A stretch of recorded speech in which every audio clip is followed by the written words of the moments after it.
Red Lano, Red Latinoamericana de Neurooncología.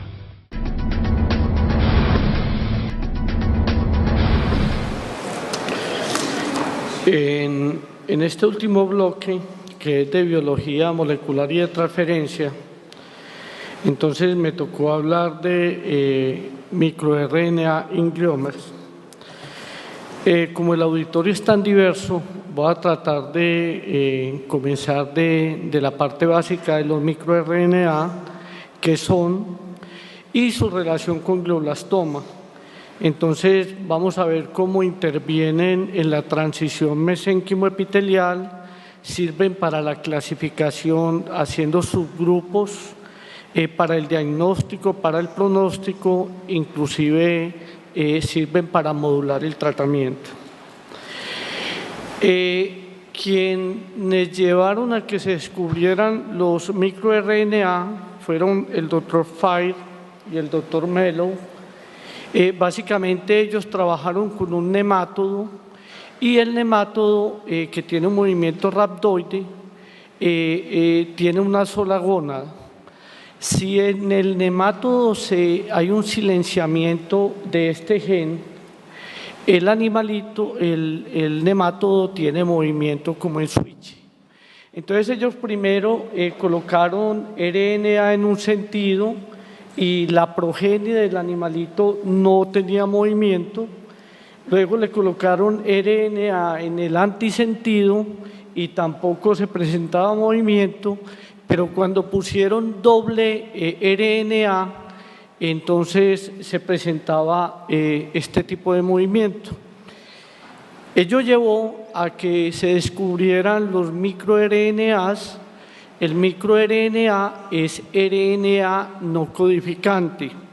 Tiene entre 9 y 25 nucleótidos. Hay más de 1000 descritos que sirven para modular la expresión de más de 10.000 genes. Entonces, los microRNA, ellos van a inhibir o a degradar el RNA mensajero. ¿Cómo se forman los microRNA? Entonces, a través de una polimerasa se forman este fragmento de RNA, pero no es fragmento de cadena sencilla. Miren que hay una doble cadena a pesar de que ese RNA tiene como un bucle. Luego lo coge Drosha, que es como una especie, perdonen la palabra, de peluquero, y le empieza a quitar aminoácidos, lo empieza a pulir. Pasa del núcleo al citoplasma a través de una esportina que sirve para llevarlo. Allá lo coge otra peluquera, el dicer. El dicer le quita más aminoácidos y abre la doble cadena de RNA, y a través de un argonauta de una proteína transportadora busca el RNA mensajero para cumplir cualquiera de sus dos funciones que les dije. O lo destruye o lo degrada. Entonces, lo que hace el microRNA, que no codifica proteínas, es modular la formación de proteínas, por lo tanto, modular la expresión proteica. En condiciones fisiológicas tenemos dos tipos de microRNA. Hay uno denominado oncogénico, que lo que hace es venir a bloquear la expresión del RNA mensajero del producto del gen supresor tumoral. O hay uno que se denomina microRNA supresor, que lo que hace es venir a bloquear el producto de un oncogen, y esto funcionaría de una manera fisiológica. Hay varios mecanismos por los cuales pueden disfuncionar los microRNA y llevar a que se desarrollen o que las neoplasias sean más agresivas. Entonces, un mecanismo es que, siendo normal, el microRNA esté en exceso o en defecto. Un ejemplo, entonces tenemos un microRNA oncogen que, aunque esté normal, está en exceso, entonces nos va a bloquear de una manera exagerada el producto de un gen supresor tumoral, por ejemplo la neurofibromina, que hablamos ayer con el doctor Parada.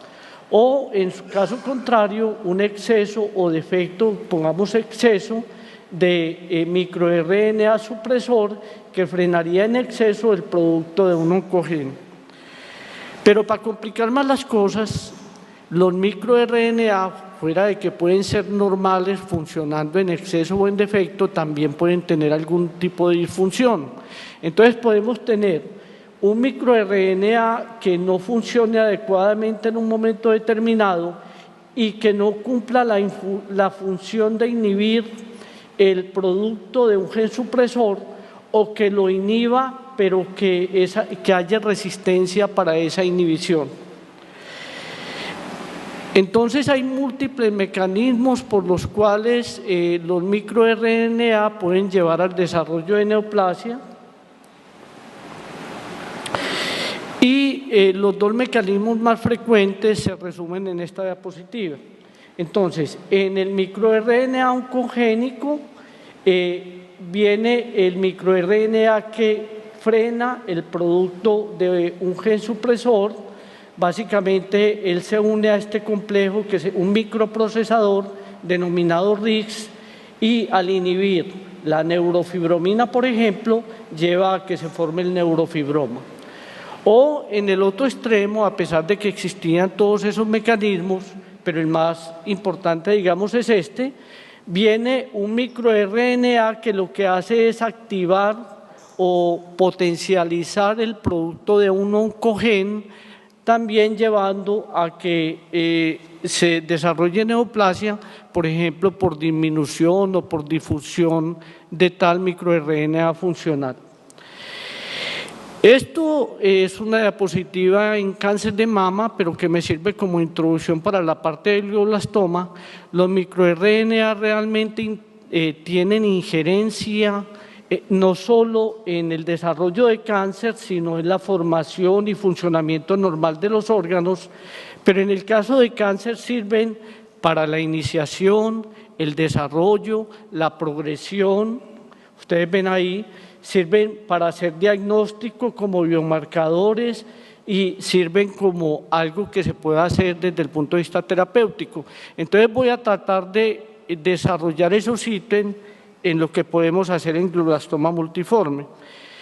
Lo otro que tiene el problema de los microRNA es que, como se viene describiendo en todos los tipos de neoplasias, así como difiere el primario de cada una de las metástasis, también difiere no solo dentro del tumor por la heterogeneidad tumoral, sino en las lesiones satelitales. Cuando tenemos glioma multicéntrico, altera entonces el tipo de microRNA.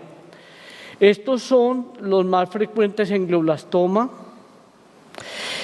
y hay un subgrupo a los que se les ha dado especial importancia, que entre otras cosas son los que tienen que ver con la parte de la transición epitelio-mesenquimal. Entonces, miren en cada uno de los pasos de la transición epitelio-mesenquimal cómo intervienen algunos de una manera positiva y algunos de una manera negativa diferentes microRNA. Pero los microRNA, fuera de que tienen esa función determinada, también pueden ser modificados. Entonces, por ejemplo, aquí tenemos el factor de crecimiento del endotelio vascular, disminuye o bloquea la acción del microRNA 125, lo cual llevaría a que haya un freno en el MAS y aumente el factor de crecimiento del endotelio vascular. Si nosotros utilizamos algún antiangiogénico, de cierta forma estamos modulando también estos microRNA. Entonces, también ellos son susceptibles de modificación con el tratamiento.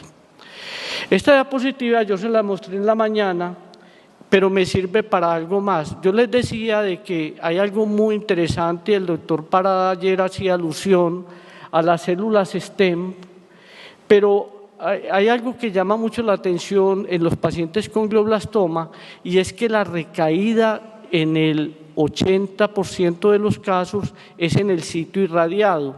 Entonces, habíamos hablado de que hay unas células STEM microvasculares dormidas, utilizando autofagia, y en determinado momento, y ayer se hizo alusión a esto, dependiendo de este factor dependiente de la parte mesenquimal, activa un receptor de citoquina, despierta estas células, y esto es atraído, digamos así, por el sistema monocítico, y parece que hay estas células del sistema inmune que vienen de la médula ósea o que a distancia pueden mandar vesículas que contienen microRNA y que van a ayudar en toda esta labor.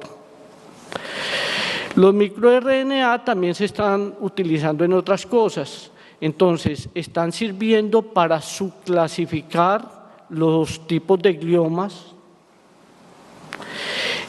Se utilizan para el diagnóstico, en este caso el líquido cefalorraquídeo, sirven para diferenciar los glioblastomas de las lesiones metastásicas, inclusive dentro de las metastásicas uno podría decir, todo inclina más a pensar de que es una metástasis de pulmón, por ejemplo, y se están haciendo panel de microRNA que tienen alguna injerencia como factor pronóstico, como ustedes ven aquí. Entonces, estos son biomarcadores en suero a través de todas las etapas de tratamiento, sirven para el seguimiento. Para terminar, entonces, los microRNA, ¿cómo servirían y qué injerencia tienen en el manejo? Entonces, uno puede utilizar adenovirus para hacer interferencia de RNA o se están utilizando micropartículas de diferente forma, ya sea para colocar el microRNA que falta o para bloquear el microRNA que hay en exceso. Los ejemplos son muchos, yo nada más traje un ejemplo. Entonces, por ejemplo, acá tenemos el bloqueo del microRNA 21, entonces lo que hace es básicamente activar un mecanismo de muerte celular y permitir una mejor respuesta en glioblastoma. Pero los microRNA, les decía, también tienen injerencia en otras modalidades de manejo. Entonces, ellos pueden tener alguna injerencia en la respuesta a la radioterapia, pueden alterar la respuesta a la quimioterapia, por ejemplo, a la temozolomida. Estos microRNA activan la P53, que es uno de los mecanismos fuera de la producción de NGMT, es uno de los mecanismos para la respuesta a este medicamento. Acá hay otro ejemplo de sensibilización a temozolomida. Pueden también alterar la respuesta a antiangiogénicos como el sunitinib o a medicamentos de quimioterapia como el Taxol. Y los microRNA van variando con el tratamiento. Entonces, aquí tenemos un ejemplo de cómo se modifican con dosis bajas de radioterapia el número y la cantidad de microRNA. Y este es un ejemplo de cómo se modifican también en los pacientes en recaída. Entonces, para resumir de lo que tenía para decirles de microRNA, básicamente tenemos una serie de nucleótidos, de la unión de nucleótidos pequeños que van a modificar el RNA mensajero y esto permite intervenir desde el diagnóstico a cada uno de los pasos hasta el pronóstico y seguimiento de los pacientes con glioma, algunos de una manera positiva y otros de una manera negativa. Muchas gracias.